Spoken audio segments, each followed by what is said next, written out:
Hoy vamos a analizar una convergencia de crisis que no tiene precedentes. Y es que no hablamos de un solo problema, sino de tres tormentas perfectas que están chocando al mismo tiempo. Un shock energético, el fantasma del estancamiento económico y, ojo, una vulnerabilidad en el sistema que se estaba gestando en absoluto silencio. El primer golpe es directo, es brutal. El petróleo ha reventado la barrera psicológica de los $100. Es un nivel que sacude por completo a los mercados, algo que no se veía desde que empezó el conflicto en Ucrania. Y para que nos hagamos una idea de la magnitud, en apenas unas semanas el precio prácticamente se duplicó. Y claro, esto nos lleva de cabeza a la amenaza económica central. Esto no es una recesión como las que conocemos. Es literalmente el escenario de pesadilla para los bancos centrales y para cualquier inversor, un entorno tóxico que conocemos como estanflación. Bien, esto va a ser nuestra hoja de ruta. Vamos a empezar con la chispa geopolítica que lo encendió todo. Luego, analizaremos su impacto en la economía. Descubriremos una crisis que estaba oculta a simple vista. Veremos a dónde está huyendo el capital y, al final, vamos a resumir los puntos más críticos de toda esta situación. Muy bien, vamos al origen. Todo, absolutamente todo, comienza aquí, en el epicentro de la volatilidad mundial, el Estrecho de Hormuz.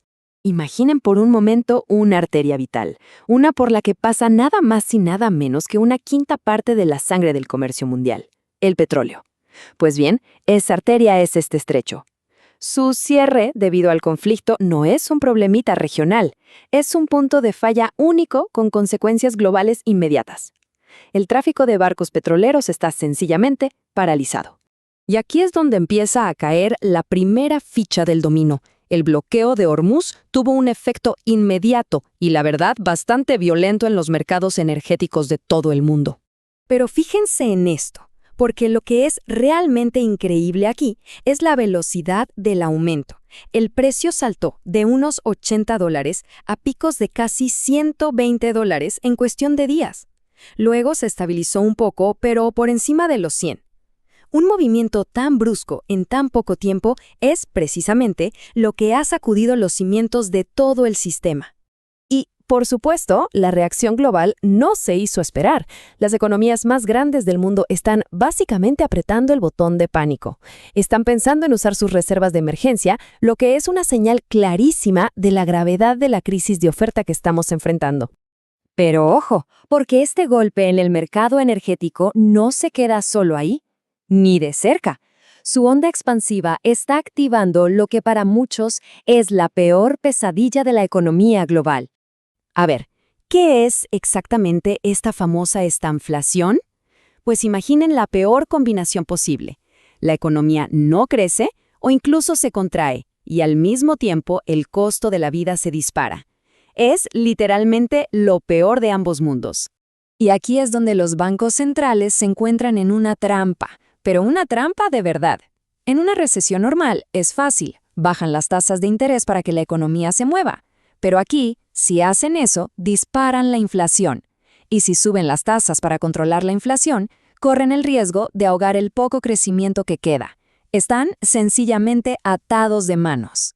Y mientras todos los ojos, absolutamente todos, están puestos en el precio del petróleo y en la inflación, hay otra crisis, una mucho más silenciosa y quizás mucho más peligrosa, que se está cocinando a fuego lento en las sombras del sistema financiero. Porque, a ver, el shock del petróleo puede ser la chispa que enciende el fuego, sí, pero ¿y si la verdadera bomba de tiempo estaba oculta justo donde casi nadie estaba mirando? Y aquí está la primera gran señal de alarma. Nombres gigantes, pesos pesados del sistema financiero como BlackRock y Blackstone, han hecho algo que pone los pelos de punta. Están limitando o directamente congelando la capacidad de la gente para sacar su dinero de algunos de sus fondos más importantes. A esto se le conoce como un corralito silencioso, y funciona más o menos así. Primero se desata el pánico y todo el mundo quiere su dinero de vuelta ya. El problema es que estos fondos invierten en cosas como préstamos a empresas que no se pueden vender de un día para otro. Y si no hay efectivo para devolver, la única opción que les queda es cerrar las puertas.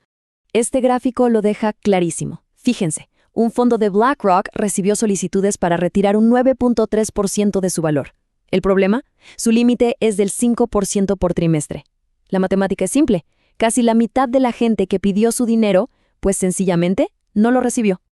Ok, entonces, en este escenario de caos, donde las acciones se desploman, los bonos no parecen tan seguros y el crédito privado está congelado, ¿a dónde se va el dinero? ¿Dónde se refugia el capital? Pues estamos viendo una dinámica súper interesante. Por un lado, el oro, el refugio de toda la vida, está bajo presión por un dólar fuerte. Pero, al mismo tiempo, parece que Bitcoin está ganando terreno, demostrando bastante resistencia y fortaleciendo esa idea de que puede ser un activo de refugio alternativo en tiempos como estos. Y los datos lo respaldan. Vemos que su precio se mantiene fuerte cerca de los $69,000 y sobre todo que su dominio sobre el resto del mercado cripto no para de subir. Esto podría sugerir que, en medio de la crisis, el capital está fluyendo hacia el principal activo digital. Bueno, vamos a recapitular. Vamos a destilar toda esta información para entender qué significa realmente esta triple crisis para el sistema global. A ver, si nos tenemos que quedar con algo, son 3 puntos clave. Primero, la amenaza de la estanflación es muy real y deja a las autoridades sin buenas opciones. Segundo, la crisis en el crédito privado es como el canario en la mina, una señal de alerta de que algo más profundo está pasando en el sistema. Y tercero, todo esto nos está obligando a repensar qué es, de verdad, un activo seguro hoy en día. Y todo esto nos deja con una última pregunta, una pregunta que da un poco de vértigo. El famoso inversor Ray Dalio habla de grandes ciclos en la historia, ciclos de auge y caída de imperios y de órdenes mundiales.